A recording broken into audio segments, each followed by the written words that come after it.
American history. So to come to Iowa is, we'll talk about the demographics here and what a particular challenge we have. But I want to contextualize Ferguson at a historic moment.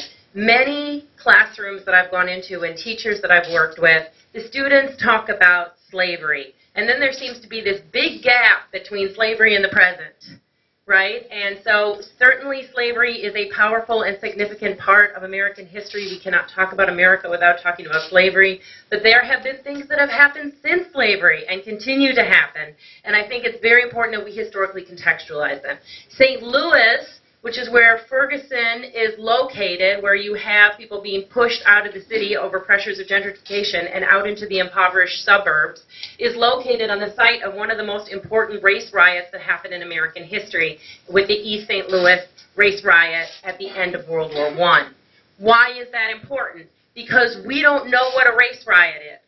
When we say race riot, we think that it's angry African Americans breaking into stores and looting things. When in actuality, a race riot is when white people go into a black community and burn it down and murder everyone and drive them out. That's a race riot. So we have a historical misconception of what a race riot is. Because when African Americans started protesting in the civil rights movement and taking it into the streets, then white America defined that as a race riot. So they flipped race riot on its head. So suddenly we already have an initial problem with words that we use and how we interpret them. And it's rooted in the fact that everything that is violent we interpret as African Americans connected to violence. And that's so deeply embedded in white consciousness that it comes out in how white teachers teach in a variety of ways that I'll talk about. And I really focus on individual sense of historical consciousness that they bring into the classroom. Because if you want to work on transforming students' historical consciousness, you have to think about what the teacher's historical consciousness is, because that creates parameters of what is acceptable discourse in the classroom. So I just want to take it up to some of the most important historic events that are surrounding Ferguson, and I would argue many other of the protests that we've seen across the country. We have a divided America that we don't even know about because there has been a huge disproportionate impact from white communities and African American and Latino communities since 2008.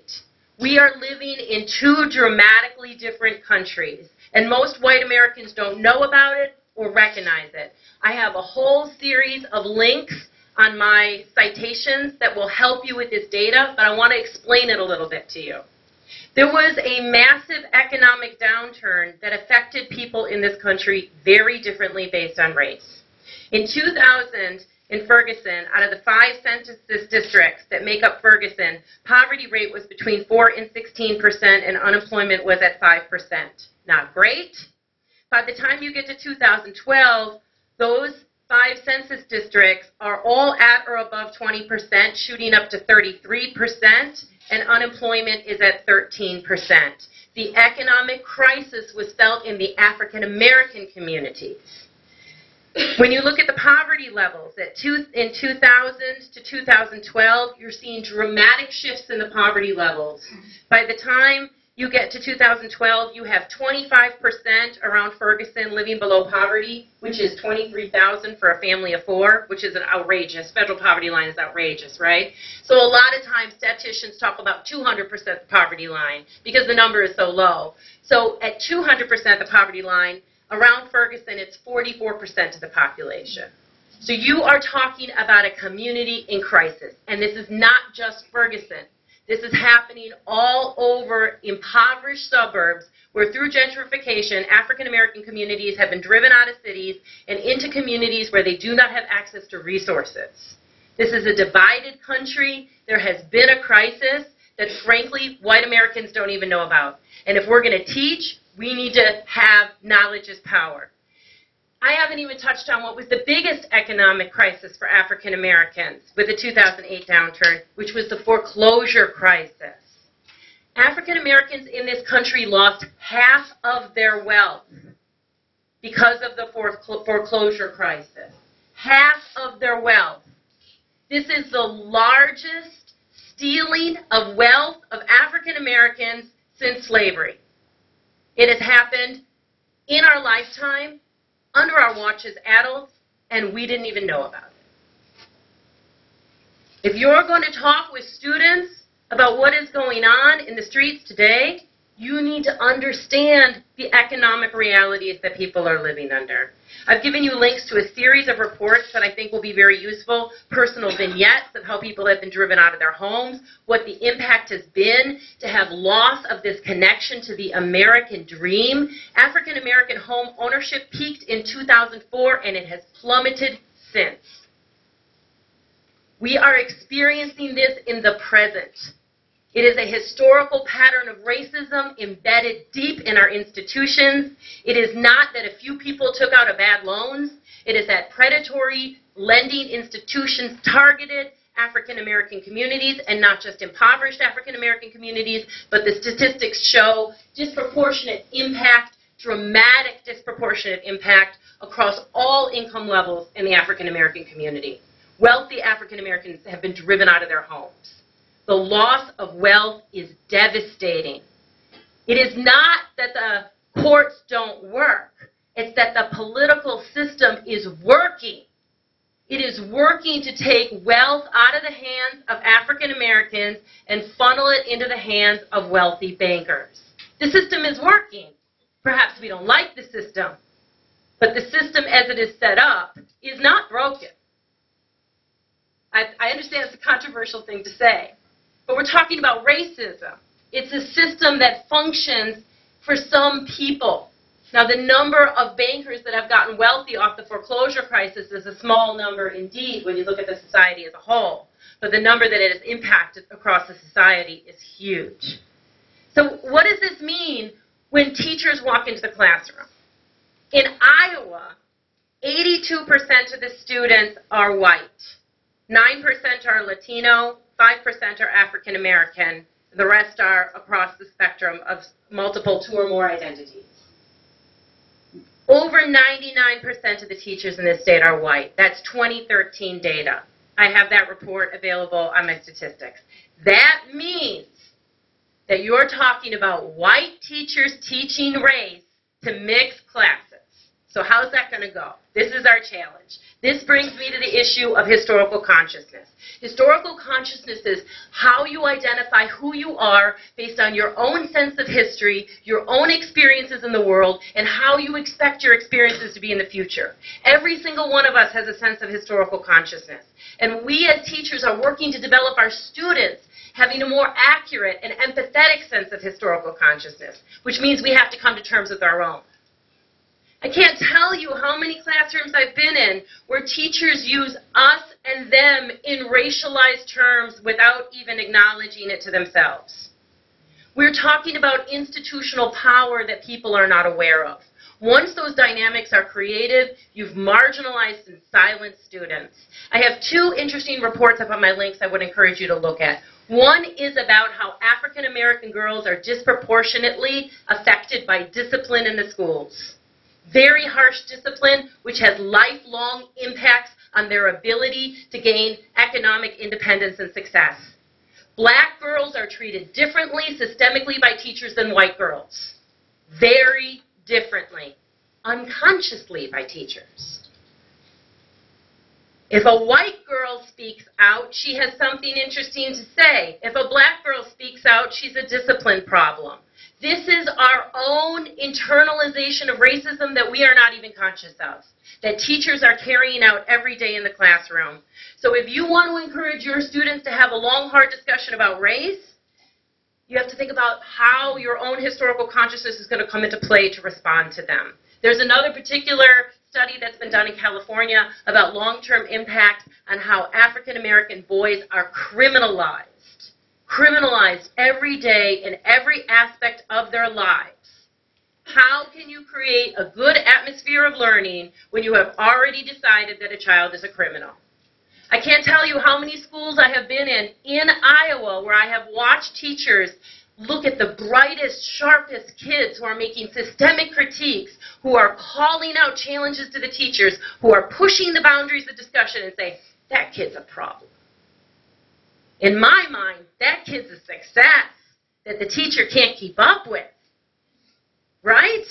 That's a challenge for all of us as teachers, is to keep up with our students. And that brings me to our last point, because I'm sure I'm over time, which is about learning to listen. White teachers are not the expert on racism, our students are. That means that we have to listen to their expertise. We have to listen to their experience. We have to make space for them to talk about the economic crisis and how it's impacted their lives. We have to make space for our Latino students to talk about the disastrous immigration policies of the last 10 years and their relatives that have been deported. We have to make space in the classroom to listen and give voice and not say, well, what would be your solution? Because that's what teachers tend to do. We tend to put the burden of solving racism onto the backs of our third graders,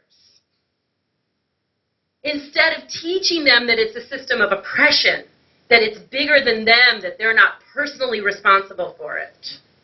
So I think it's a challenge for all of us to check and think about how our own sense of self, our own sense of who we are as white people, and how we, as white people, have not been affected by this economic crisis, do not understand the political and social crisis that the African American community is living under. A dual set of realities.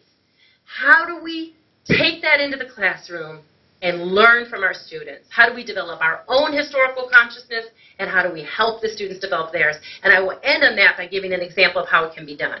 Today is the 6th day of mass student walkouts in Denver, Colorado. Yesterday, the middle school students all walked out. The school board is desperately urging the students to go back into the school and engage in these dialogues in the classroom. Wrong. The teachers should be out in the streets marching with the students. That's how teachers learn from their students, right? Have the experience, learn how to protest, learn how the students can raise their voices, and then make it a teaching moment. We have to trust our students that they have a right for their own voices to be heard. I'll end there. Thank you, Jeanette.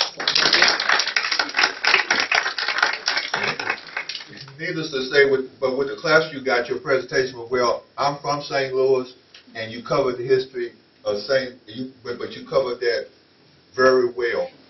And I have to, and I'm not going to add too much to it, but one thing about what you said is fine, but it's problematic. How does a teacher keep their job doing what you? No, that's real. That's very, very real. And that's because the school district, but teachers, well, I live in Cedar Rapids, and then the teachers are not real keen on expressing their opinions.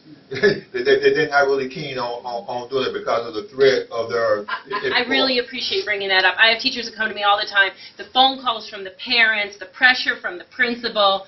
But you know, I've also seen teachers do incredibly innovative things, and they go to their administrators and say, I'm committed to teaching this issue, and I want your support. And sometimes you get it, and sometimes you don't, and sometimes that's why it's important to be in a union.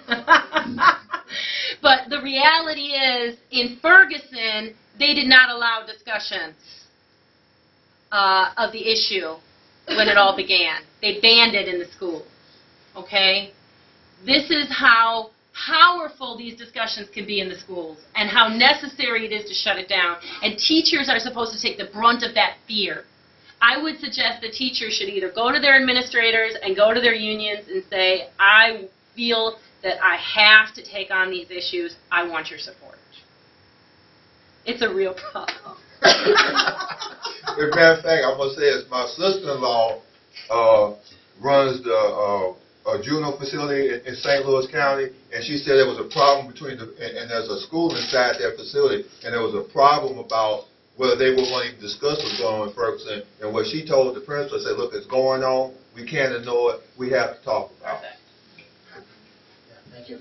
By the way, Jeanette referenced some links that she's shared with us. We've made a web page. I'll make it just a little bit bigger. You have to scroll down. It's just, we'll have the link displayed, and we'll send it out to anybody who wants it. But we're compiling all of these resources for educators by presenters. So that, just in case you need a reminder, was Jeanette. And the links that she referenced, some of them, maybe not all of them, are up yet.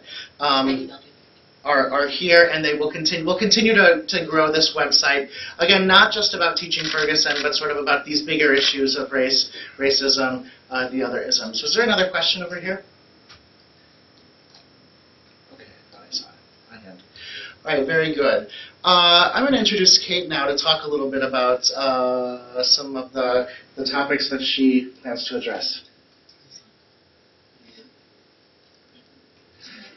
Can you guys hear me?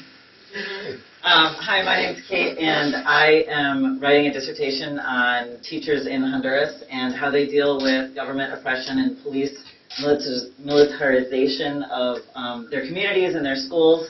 So I'm not really going to talk about that, but I did look up a little bit about how this is affecting Iowa City and the state of Iowa.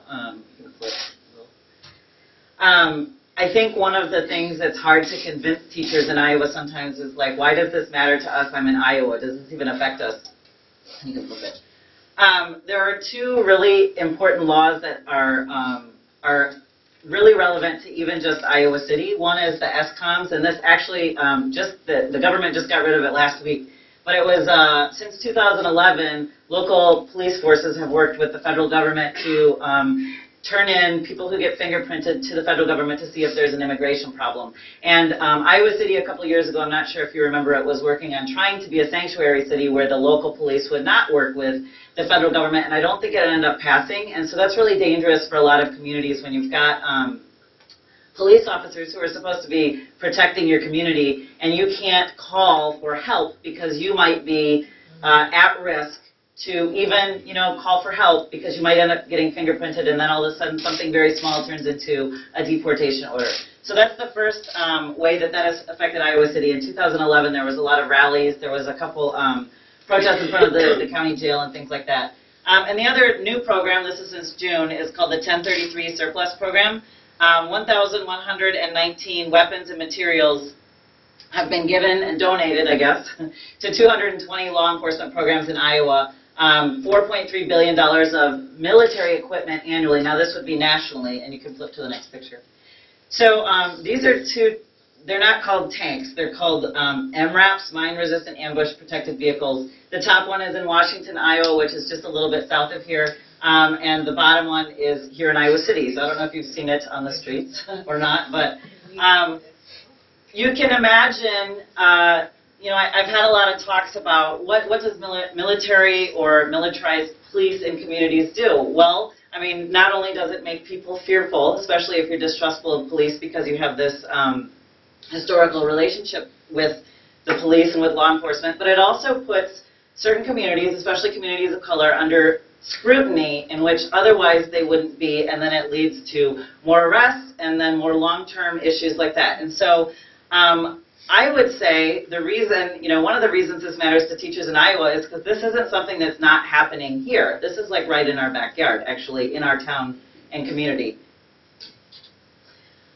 Some questions I think that you could ask yourself if you're worried about teaching this. Who is made safer with more policing? I think this is a really important question. Who are we trying to protect, and who is at risk with more police around? Now, I know some of the suggestions have said, well, we still need more policing to stop crime. Let's give them cameras on the police. Well, that sounded, like maybe a great idea, and then you think about Garner and Staten Island. Like, the cameras are not helping. We need less police. It needs to be a different route. So everybody's kind of coming up with different ways police can occupy communities, and I think that maybe we need to think in a different direction entirely, because even when we do it in safer ways, we know that it doesn't end up as a just way of occupying those communities. What do statistics say? You can Google this and come up with statistics pretty fairly easily. Extra policing in communities disproportionately affects communities of color and low socioeconomic neighborhoods more than it does middle class or racially privileged neighborhoods, white neighborhoods. And you can also, I think, just go around and start asking people, what do you think about police in your community?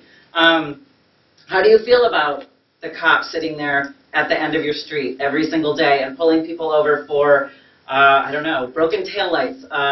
A woman was pulled over for a broken taillight a couple of years ago, and the Iowa City Police was going to contact ICE because she was undocumented. And so you've got a situation where police is occupying a dangerous neighborhood. they've pulled someone over for a very minor infraction, and it's turning into a deportation. So you have to think in terms of these, get students to start thinking about, a lot of people think like, police, that's great. Well, think about it a little bit more complexly. And then also, more police means you're scrutinizing and criminalizing minor offenses. When you think of walking down the middle of the street, turning into something so violent, we've got really, really minor things that otherwise would never be scrutinized in other communities and resulting in tragedies. So I think those are a couple things that you can think about why this is relevant to you.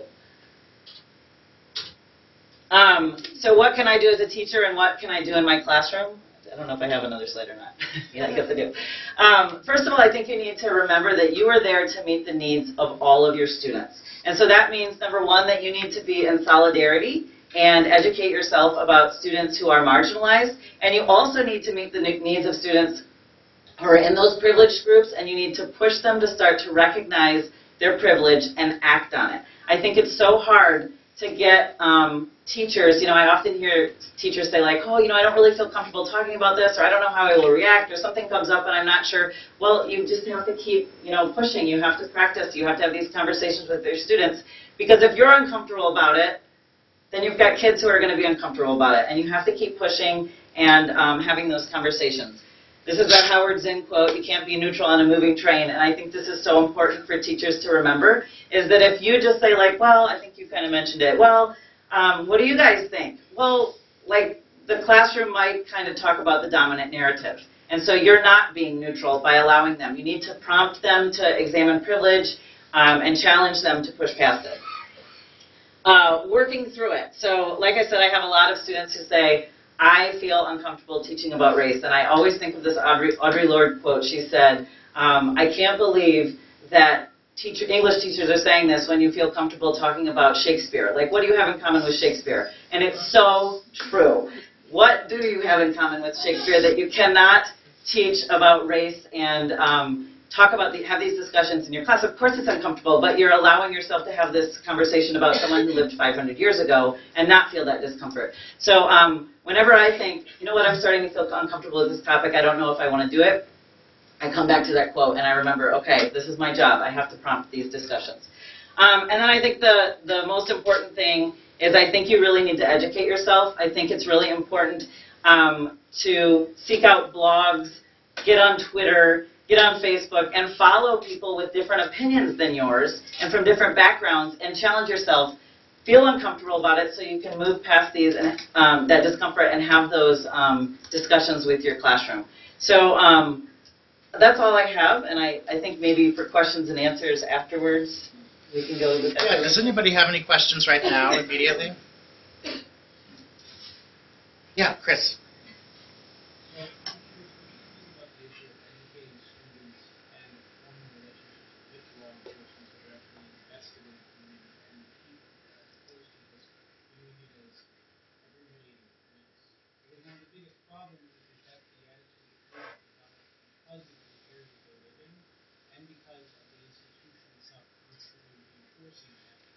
And the people who are being either abused or feel abused by the police, having that attitude that they reinforce it further rather than trying to build a bridge.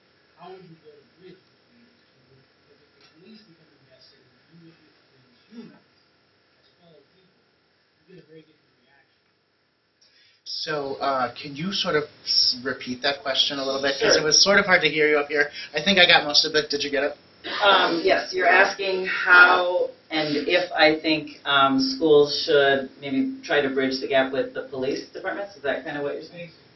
I mean, this is my opinion, and we can open it up for discussion. I would say that I don't know that, like, with the state of police right now, that is possible. And I'm thinking of, the DARE program, I think, is in schools, and they have all these ways, and the drug war has not, been solved, right? So, I don't know, this is, I guess, confessional time. My brother is a police officer, and we had a long discussion about this, and I said I don't see that in any way, shape, or form that the way it is right now, that relationship can be improved. And so I would say maybe, I don't know, does anyone want to add to that? Actually, related to that. Michael, do you want to use the mic, please? Just use the handheld. I can. turned on, is ready to go. Can you hear me back there? All right. So when you asked that question, what I got out of that question, or what I was reflecting on related to that question, is the fact that over the last couple of decades, when we think about institutionalized racism, there was a period in the 1990s where there was a lot of money invested in community policing, putting police officers in communities as allies to connect, to build relationships. And over time, that money has been pulled out, so the police officers are in a position. I'm not advocating for like law enforcement. I'm just trying to reflect on these thoughts that I have in my head, or what I've noticed over the last few years. The result has been that there's fewer money for fewer funds related for law enforcement, and fewer officers that can be out in communities building relationships, but actually was effective at the time, particularly in low-income communities and communities of color, where people were starting to trust that the police officer would respond to them in a way that was promoting safety and protecting the community, as opposed to sitting there as the agent of law enforcement that would arrest them or position them where they would, any little act of insubordination would result in this other pile of legal stuff coming down on them. So what has happened is there's less money for police officers, which mean there's these resources that are out there that they have to access to militarize their police force for the fewer officers to do more of their law enforcement work, as opposed to the individual officers being out there building relationships and developing relationships and building trust in the community. So with fewer officers and fewer resources, a lot of those militarized resources that have been made available to law enforcement were donated to them. They were just contributed. That's right. Here, this is something that you can have. So, okay, we got fewer officers. This will make us stronger and more powerful in the communities to shut down stuff. We'll take that thing that you're going to give to us. So I think that's not something that was intentional in saying we're going to commit these racist acts. That's just a reality of the institutionalized racism that exists and the institutionalized classism that exists for those systems that are supposed to be serving one function but end up serving very different functions in our communities. Thank you, Michael. So Fatima, you can use that one, or? So, like I said, Fatima is a senior at Cedar Rapids Kennedy who wrote an article called entitled "Shoot Me, I'm Black." We've made copies of the article over by Kirsten. Can you maybe hold one up for us? Just show us on the table there. There are plenty of copies. Everybody feel free to take one home. It's sort of an interesting article. Fatima, can you sort of share your story and maybe share with us a little bit about why you wrote the article? Sure. First off, thanks for having me on this panel. I feel honored, and thanks to my advisor for the opportunity and the support. I really appreciate it. So I wrote this article, Shoot Me, I'm Black, in a publication that I am a writer for at Kennedy High School called The Torch. There's just so much going on at once, I guess, that there's really not one specific reason as to why out of nowhere I was like, I need to write something. I need to write this so people are aware. And I guess it was just kind of like the conversations I had with my fellow peers in the classroom, the hallways, or wherever. And it always ended as like they're kind of ignorant about the entire issue, and they really didn't know what was going on. And I didn't really blame them because that's just what they're taught, and that's the information that they're given.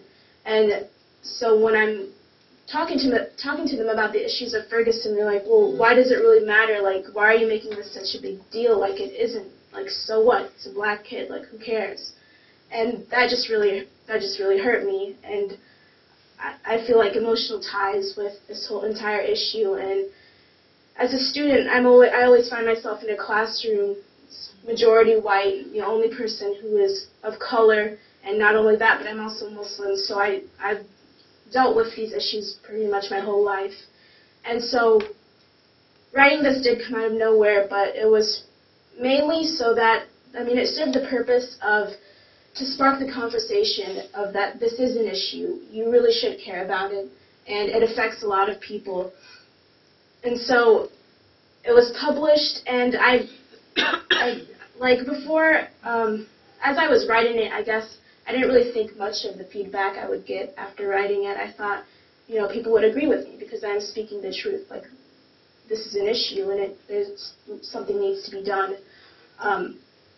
But then it was published, and I ended up getting feedback from both ends of the spectrum, extreme for and extreme against. And that extreme against really hit me hard, and I was like, there are people like this out there, really?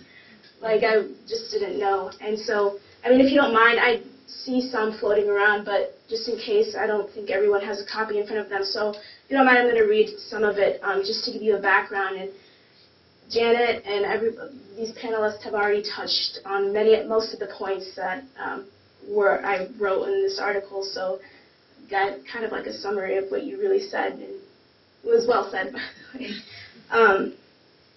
So I speak about this systematic racism, which was also mentioned, and so I go, the system that seeks deep into the black communities for criminality by placing in much of the law enforcement personnel, giving the young ones poor education, easy access to guns and dope, and discriminating against us in every way imaginable. Keeping us unemployed, and then all of a sudden, like magic, the conditions have been created that justify police presence. Leaving no room to rebel against our situation, police officers brutalize the community, and from time to time they shoot or kill one of us.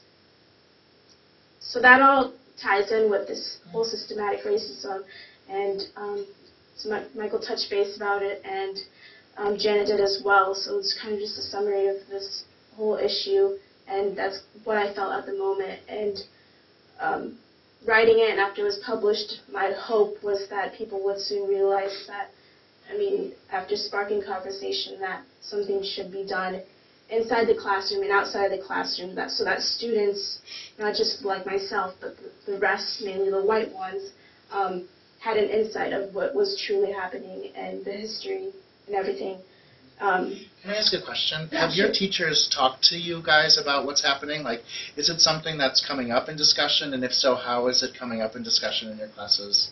And that's where, like, the purpose of writing it really came from, so it would spark that conversation. Because, to be honest with you, none of it was really going around. Teachers I have at least, barely any of them really mentioned it unless I did or somebody else in the class did first out of curiosity, like, what's happening? But none of them really spoke about the issue themselves firsthand. And when conversation did come about, many of the white students, since I'm usually the only colored one in the class, they didn't know much about what is going on, but they still did voice their opinion on it, which was very much towards the end of, why should we care? This is an issue. So again, that you know, it gets to me, and then I feel the need that I should write it in words and on paper. I felt like that was the easiest way to really spread the information and spark conversation, as I tend to be a quiet one in the class. I'm always like afraid to share my opinion, so writing it kind of, I felt that was the most comfortable way to really spark the conversation. I think you're pretty amazing. Yeah. It's really cool. Are there any questions? I'm just curious. Yeah. Did anyone say to you that they, like any of the victims, had brought it on themselves? Any of your? Oh yeah, Can definitely. you repeat the question just so people Oh know yeah. back? So she asked, like in conversation, did anyone say that the victims, such as like Michael Brown, like did they say, oh, well, he deserved it because he was so and so and he did this and this?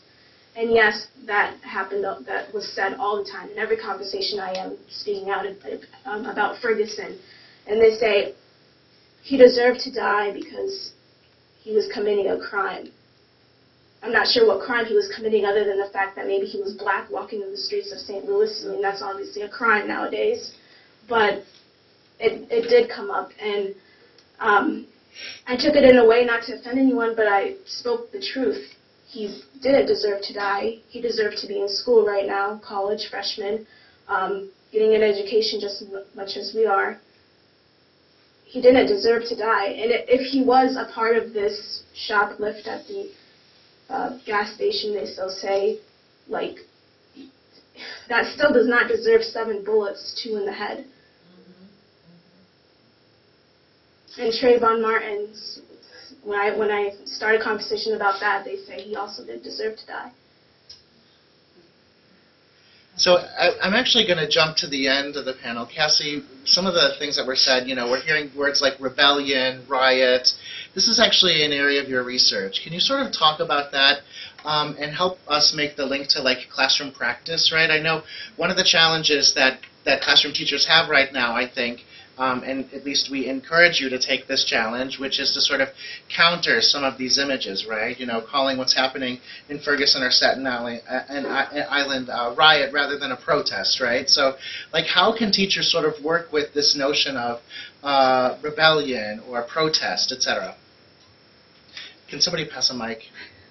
Probably the handheld, yeah. Make sure it's on. Can you hear me? I guess you can.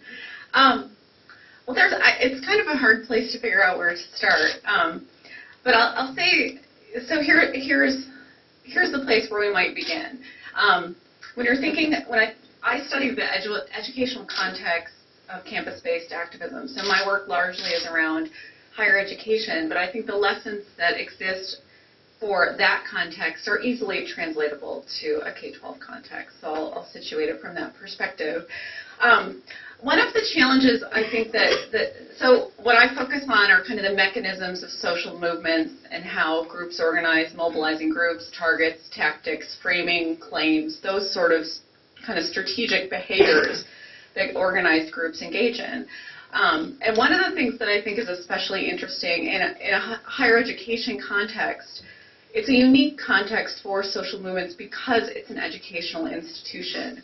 And in that context, those groups on campuses can create social cohesion across their differences. So if you see, and this is true for movements across many ideological perspectives. It's not bounded by, well, today our focus is on race. It's not necessarily focused on race-oriented social movements exclusively. So I think that gives us hope for thinking how we can move ahead in kind of constructive strategies. So let me get to what those may be, or what my research suggests that they are.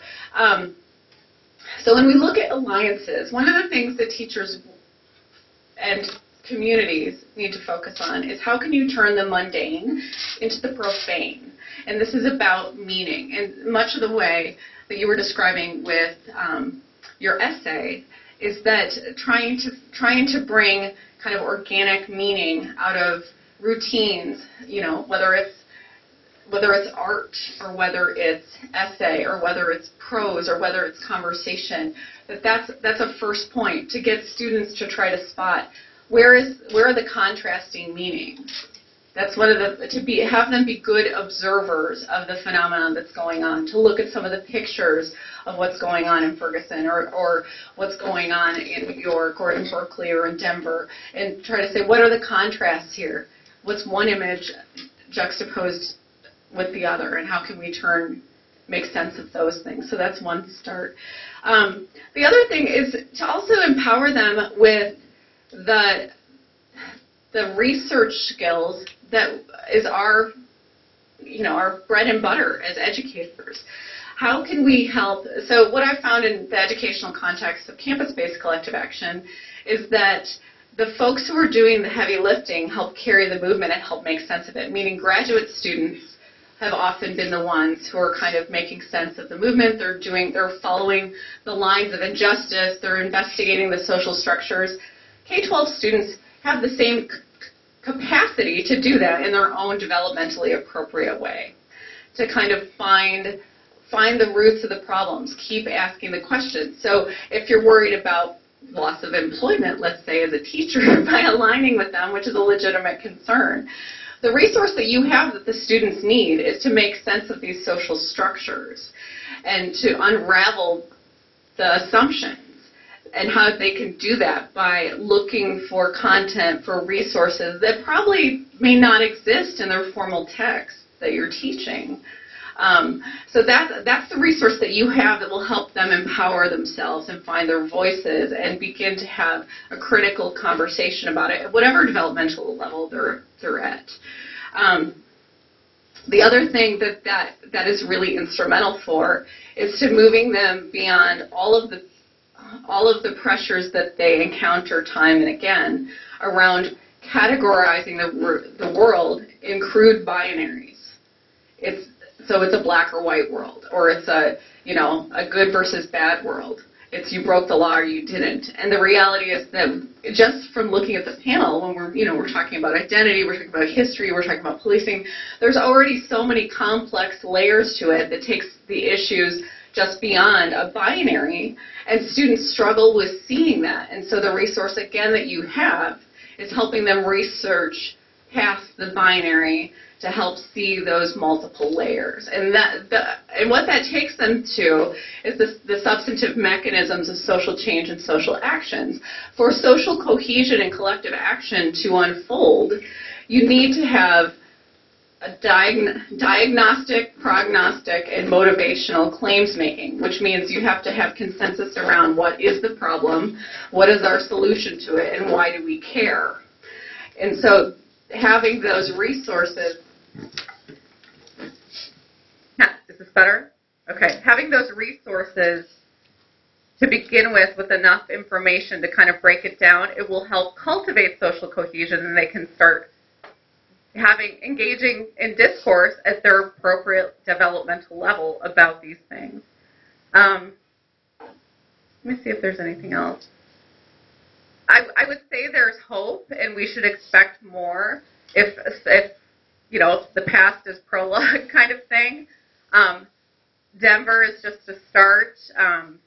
Where else did I see today on my Twitter? Another K-12 school system was having walkouts today, too. I'm sorry, I don't remember off the top of my head. But so we're going to see more of this, well, lots more, and it's going to happen. And so I applaud Will and folks here at the College of Ed for trying to organize this.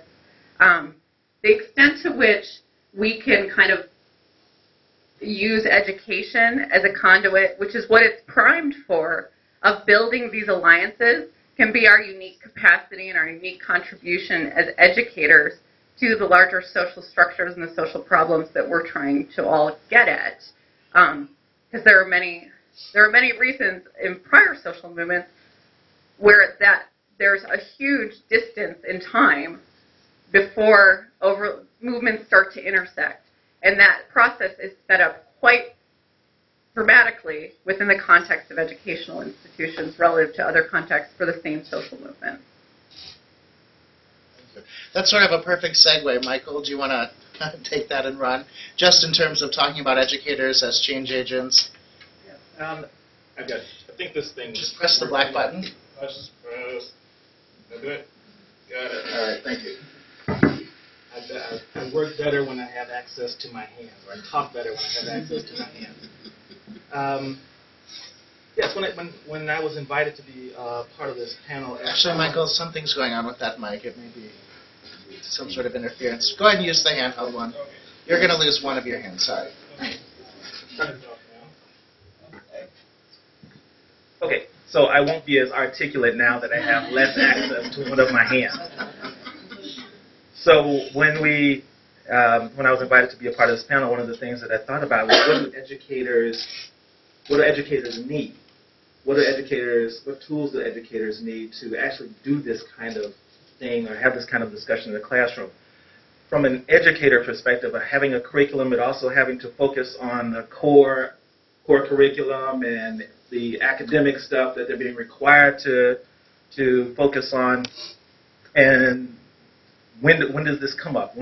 Are you able to have a dialogue, whether it's in primary school or secondary school or for adult learners? Actually, I want to check on that real quick. People that are interested in or are already primary school teachers, raise your hand. Okay. People that are secondary teachers or interested in secondary, and people that are interested or are already adult learner teachers of adults. Okay, there are a few. So, I wanted to check to see if we have a a spectrum of folks in the room. I think that's important in terms of what needs to happen or what we're going to do, what people are going to try to do. One of the things that I know is going, or as I think Jeanette mentioned, there's a reality to the population of the state of Iowa and the state of the population of students in our school and the teachers. 1% of our teachers in the state of Iowa are African American or non-white. Less than 1%. So non-white. So that means, which is where I come from in this discussion, that means we have to build a community of allies to be able to have this discussion. Could you go to that slide, please? I know that people are having this discussion. I know there's some West High folks in the room right now, West High, Iowa City West High, that have had some of these organic discussions in their classrooms. From the social studies department, there was actually a philosophy, the philosophy club at West High has been facilitating some of these discussions with the students they have in the classroom.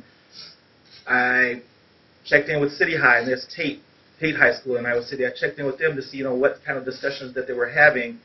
I didn't get any information from them, but I also know that the faculty of City High there is one black staff person on faculty at City High. And I'm not sure about the numbers at West High, but I know that all of the teachers that were involved in that dialogue that responded to me were also white. So what does that mean to be white and be in the position of having to facilitate or address these issues or talk about these issues in a school environment where students are coming to you and saying, here's what's going on, and I want to talk about it. Was that a hand going up back there? No? Okay. Just want to make sure. So what I was also reflecting on in terms of the educational environment is these particular questions. What are teachers having to live with? And the questions that I had were, do you have an ethical obligation as educators to be social change agents? Is your responsibility to teach students math and reading, or do you have an ethical responsibility to be functioning as social change agents in your classroom? And there can be a conflict there. I know that teachers are always trying to navigate that. One of the things that's posted on the website is, not there, but on that website where you have the list of resources, I put on that website the NEA, National Education Association Code of Ethics. It doesn't say anything specifically about being change agents, but it talks about teachers' roles in supporting their students. So that link is on there if you want to check it out, if you haven't already checked it out. It's just useful. But that also brought up another question that I had in my head. Is there a conflict between formal education and social change? How do you address that conflict? How do you think about the ethical issues and concerns related to what your role is supposed to be in the classroom and what it means to be a social change agent? Another question that I had, which I'll talk about a little bit more, is it enough to be culturally competent? So cultural competence, and one of the links that I have up there on the website is the Cultural Competence Continuum. It talks about what it means to position yourself or to be aware of the fact that we are in different places on the continuum about understanding and thinking about what it means to be an ally. And are we at an advanced cultural competence level where we are, which is not a point in time, it's a process, but at an advanced cultural competence level where we're able to engage in those kind of conversations. And I talk about that from we because I've worked as an ally in the anti-violence movement, the violence against women movement. So I'm thinking about that all the time. What does it mean to be a male working in a movement that has been led by women? And I want to be conscious of that. And I think that's an important part.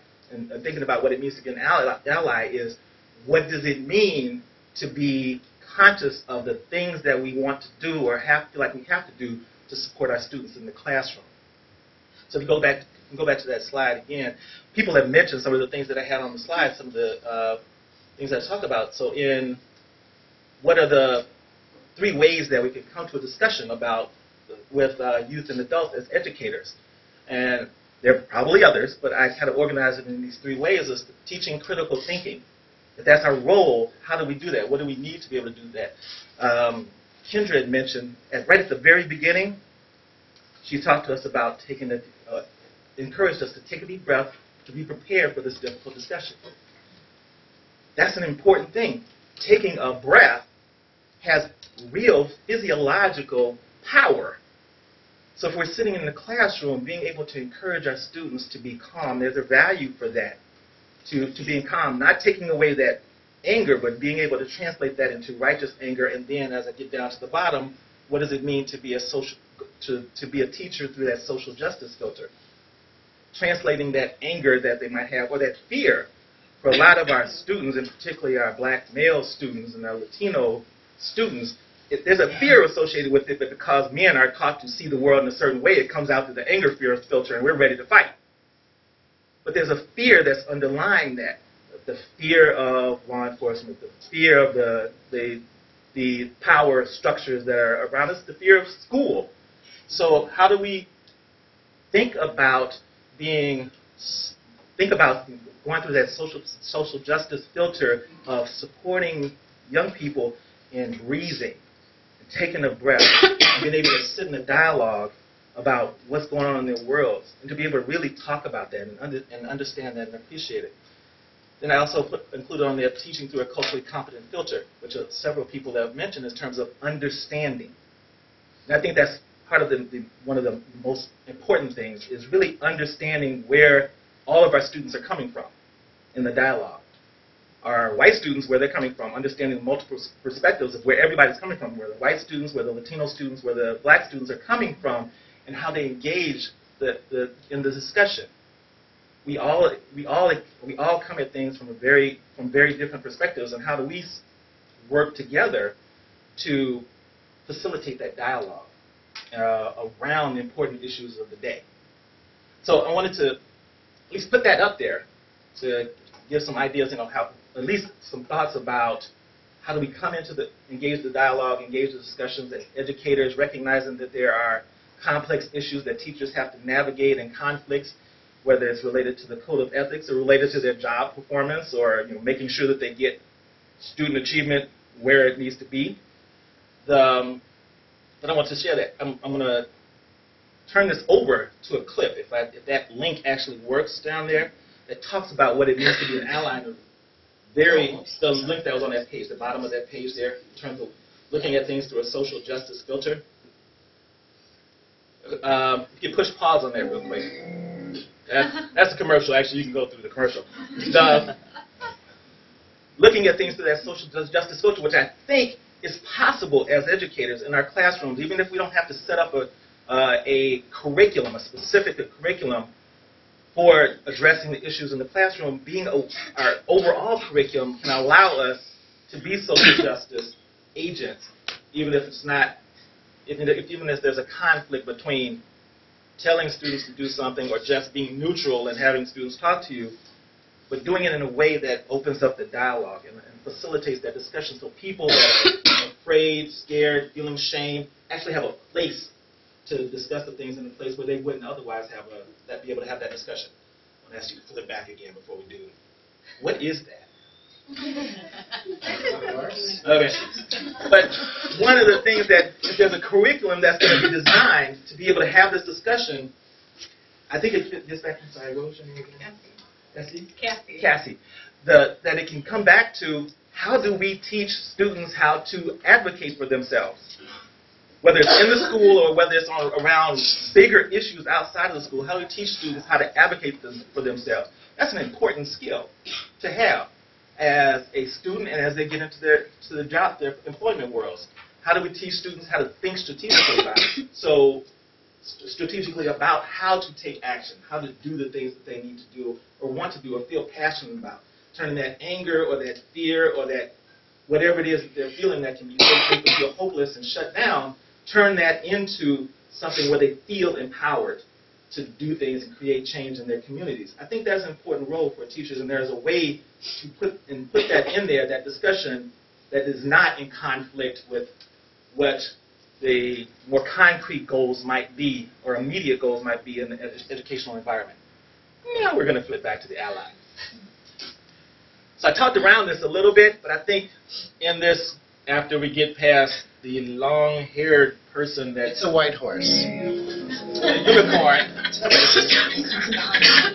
That is lovely. Hey, friends. So I'm trying something different with my setup. Am I pausing first? Yeah, but I think she does this. She talks about this in a very clear and concise way, what it means to be an ally, and it kind of summarizes a lot of things that people have talked about already on the panel.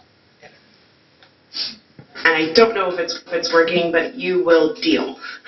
Imagine your friend is building a house, and they ask you to help, but you've never built a house before. So it'd probably be a good idea for you to put on some protective gear and listen to the person in charge. Otherwise, someone's going to get seriously hurt. Look, I'm helping! It's the exact same idea when it comes to being an ally. An ally is a person that wants to fight for the equality of a marginalized group that they're not a part of. We need your help building this house. But you probably should listen so you know what to do first. Let's do this. So here are my 5 tips for being a good ally. Understand your privilege. Now, a lot of people get hung up on the word privilege, so let me break it down for you nice and easy. Privilege does not mean that you are rich, that you have an easy life, that everything's been handed to you and you've never had to struggle or work hard. All it means is that there are some things in life that you will not experience or ever have to think about just because of who you are. It's kind of like those horses that have those blinders on. They can see just fine. There's just a whole bunch of stuff on the side that they don't even know exists. So for example, there are currently 29 states where you can legally be fired for being gay, and there are 34 states where you can legally be fired for being trans. Now, as a straight cis woman, those are things that I don't have to ever think about if I don't want to. I'm not going to be fired because I'm straight, and I'm not going to be fired because I'm cis. So it makes sense that before I can fight for the rights of others, I have to understand what rights I have and others don't. That's privilege. Listen and do your homework. It sounds like a no-brainer, but it's not possible for you to learn if you aren't willing to listen. So you gotta know when to zip up the lip up. I don't know. You get what I mean. But that's the thing that's so cool about social media. There are so many people sharing their stories all around the world and connecting with people that they normally would never get a chance to without the power of the internet. So do your homework. Start reading blogs, tweets, news articles, and stories so that you can get caught up on the issues that are important to the communities that you want to support. Speak up. But not over. If the Fight for Equality was a girl group, the ally wouldn't be the lead singer or the second lead singer. They'd be Michelle. An ally's job is to support. You want to make sure that you use your privilege and your voice to educate others, but make sure to do it in such a way that does not speak over the community members that you're trying to support or take credit for things that they are already saying. This isn't Mario Kart. Stay in your lane. Realize that you're going to make mistakes and apologize when you do. Nobody's perfect. Unlearning problematic things takes time and work, so you are bound to mess up and trip and fall. But don't worry, you can brush yourself off and get right back up. Back up! Just remember that it's not about your intent, it's about your impact. So when you get called out, make sure to listen, apologize, commit to changing your behavior, and move forward. Last but certainly not least, actually the most important thing on this list, is remember that ally is a verb. Saying you're an ally is not enough. You gotta do the work. 1 through 4. 1 through 4. As always, there are links in the video description box to some of the things I mentioned in this video, along with some resources that have been really helpful for me as I've gone along in my journey to be more conscious. So I want to hear from you in the comments. What are some sites that you suggest checking out, and what are some things that have helped you become a better ally? Let me know in the comments below. Don't forget to subscribe, and I'll see you when I see you. Bye! So, she said in that as she was running through that, it's a wonderful summary of what it means to be an ally. She said in there, I'm a cis woman. Raise your hand if you know what that means.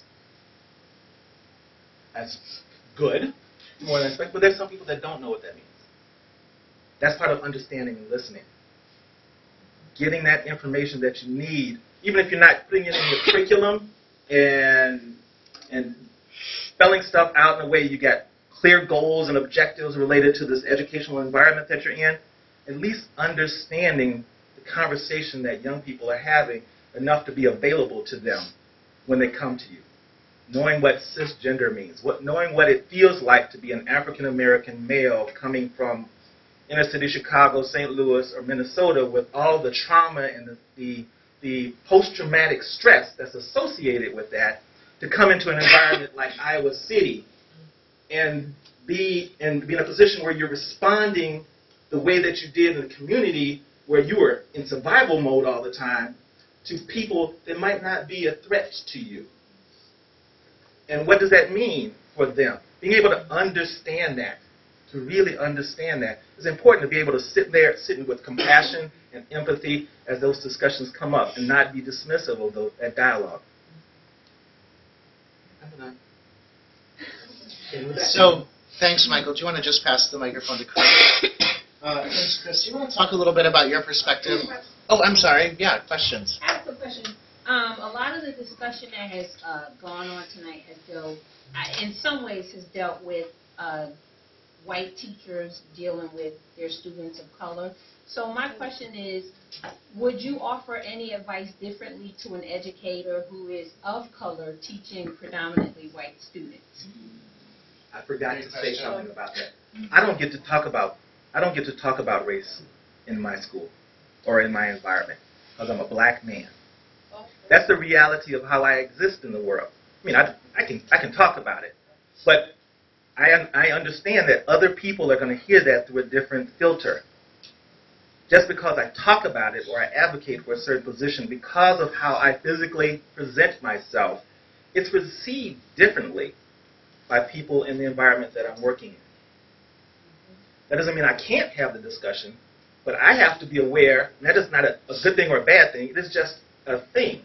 I have to be aware that when I'm having dialogue with people, I'm paying attention to how they're receiving the information that I'm presenting or trying to respond to support families, to provide more information or more context.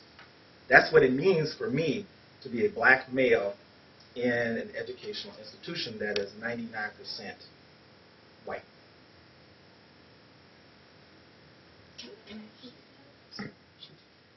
Mitch, in the back. Can I just add to that? I do a lot of training in Michigan where there's been huge shifts in demographics throughout the state, and you do have really interesting situations that are similar to situations in Iowa where you have teachers of color, Latino and African American, and total majority white classrooms. Areas where there has been in central Michigan where there has been a history of KKK activity, and it's a pretty challenging environment for teachers to be working in. And I think in those situations, it's really critical that that you have allies among the other teachers, that they will back you up and support you and reinforce what you want to teach in their classrooms as well, because it's such a challenging environment. And I mean, to me, the best case scenario is to have a network of allies, so it's not like, oh, you're the go-to person to discuss that issue, but you can expect your colleagues to be teaching the same issue, you know, in English and in history, and sort of have that network of support. I mean, I don't know if that helps at all, but that's the only thing I've seen that creates any kind of bubble of support. Can I add something? Okay. So as a woman of color who trains and teaches in a predominantly white institute, one of the things that is beneficial for me, and I don't know how well this will translate, particularly for those of you who are teaching younger students, but I think there's potential there, is to own the issue. So when I move into a space where I'm training and teaching predominantly white audience, I open with that. I say, this power dynamic is very real. The way that you see me talking about inclusivity, diversity, racism is absolutely couched in the fact that I'm a woman of color, that is coded as young, that's coded as all these other things, and that is important for you all to be aware of. So I just put it right into the room when I walk in and say, this is my job, this is what I'm here to do, and be aware of how the privileges that you carry influence how you see me as an authority, how you listen to me, and how you take the information that I'm giving you and incorporate it into your lives. I'm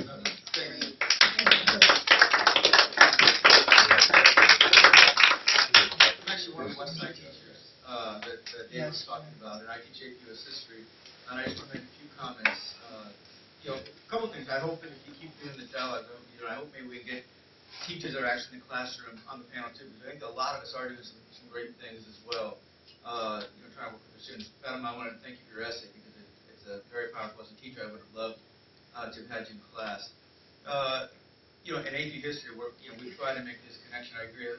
This idea that ends in slavery, and that's it. Trying to bridge all these issues. But one thing I wanted to talk about, obviously, I'm pretty white, that talking in a predominantly white school, that to me it's very important for my white students, particularly my white male students, to see that here's a white guy saying the things that are being said. I'll have students say, when Al Sharpton's on TV, oh, you're Sharpton again.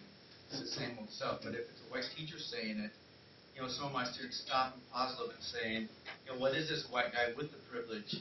Or why is he talking about that? And I think that's an important thing to think about and to ponder a little bit. And the other thing I wanted to touch upon is that, I think it is, we need to have this dialogue more in school. I'm just thinking as a teacher, there's very little training that any of us get as we're, I've been 13 years in, and you get this human relations with a classroom teacher little class, and after that it kind of dies out. So, I really appreciate that you guys had this, and I hope we can continue this until long-lasting. Do you want to be on the first panel, please? Break, all right. Perfect, Mitch. Signing you off. Very good. I want to invite Dr. Morphew to say a few words. So we're sort of like running up against the end of our time, but since he sort of last minute hopped on the panel, I want to give him a chance to just sort of weigh in and share some perspective with us. So first of all, thanks for organizing this and asking me. And it is 8:30 and respectful of people's time. So if you need to leave, this is a good time. A couple of things that I heard that Will had asked me to sort of talk about preparing leaders, because I teach with Cassie in the Higher Education and Student Affairs program, and one of our jobs ostensibly is to prepare the next generation of administrative leaders in higher education. And situations like this remind you that it's very easy to sit up in class and smell the sort of traditional organizational theories and leadership theories. But in times like this, in crisis times, can you hold it up a little bit closer? In times of crisis, it's much more difficult to actually apply these things, right? That it's sort of easy to stand up in front of your students and talk about sense making, but in times of crisis, sense making is a very, very difficult thing to do. So I had a number of things to talk about there, but I think more interesting is kind of building on what I've heard. And one of the first things I wanted to say was to thank Fatima again for her comment. And if you haven't had a chance to read this, you should read this. I grew up in northwest Iowa, and about 30 years ago, almost exactly, I was exactly in your shoes. I was the lone, not white face in a classroom, and I was not nearly this brave, and I was not nearly this eloquent, so you should be congratulated for that. But a number of things that I heard tonight that I think are maybe worthy of thinking more about. Kendra started talking about people move from slavery to now very, very quickly, one of the things I think I heard Kendra say. And we see that everywhere. We see, I was listening to a BBC podcast this morning about the Washington Redskins and about the controversy surrounding that nickname. And the comment that stuck with me that I wrote down here was one of the fans saying, "It's been 500 years or 200 years, whatever, get over it."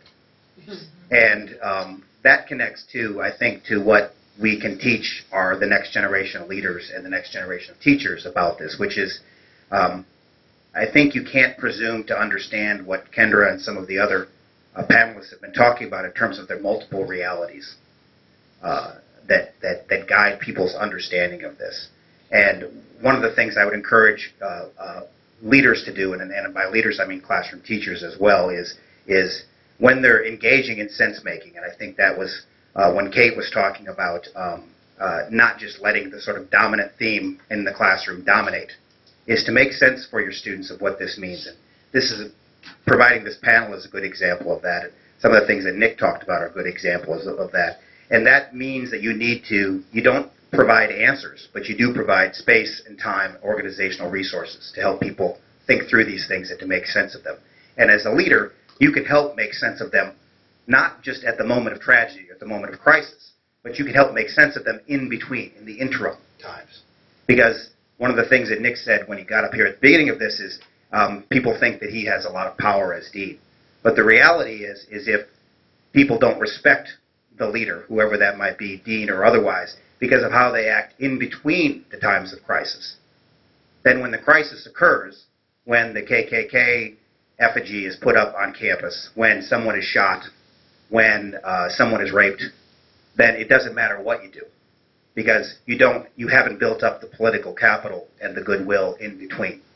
So I think that's a key takeaway of this as well, is that when we see that operating every day, is that leaders are only as effective as they are in between crises, as opposed to at the time of crisis. So I would encourage us to think about that, and I think the classroom teachers can gain the respect of their students. Administrative leaders can gain the respect of their faculty and their staff and their students in between, because then they have the authority, then they have the moral authority, the referent authority, the relational authority to actually exercise leadership in times of crisis. So I would encourage you to think about that as well. I'll leave it at that. One thing that I would encourage folks to read, we have a gentleman here from St. Louis who, and Jeanette was talking about St. Louis's history. A great book I read recently on St. Louis history is written by a University of Iowa professor, Colin Gordon, Mapping the Decline of St. Louis. And what the story that book tells is a story of systematic, institutionalized, long-standing, dominant racism that was enacted by realtors, politicians. And, you know, Jeanette's point about the system isn't broke, the system is working. The system in St. Louis was obviously set up to enact certain penalties for being black. And the system worked very well in St. Louis, and it continues to work today. So if you get a chance to read Mapping the Decline of St. Louis by Colin Gordon, who's a historian, it's a very, very good book. Well, first, please join me in thanking our panelists for taking their time.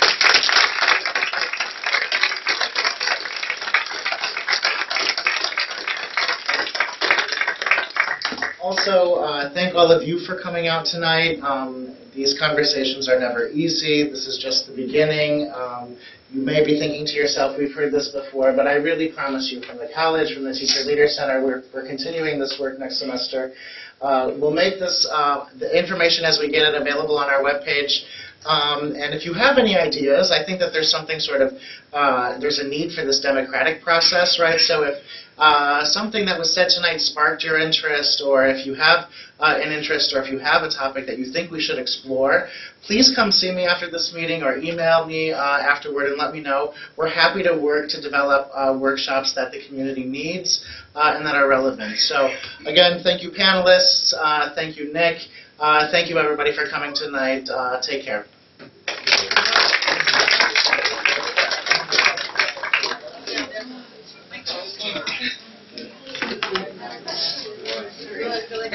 Jumping. Be careful. Oh my God, they're so high. I was so surprised.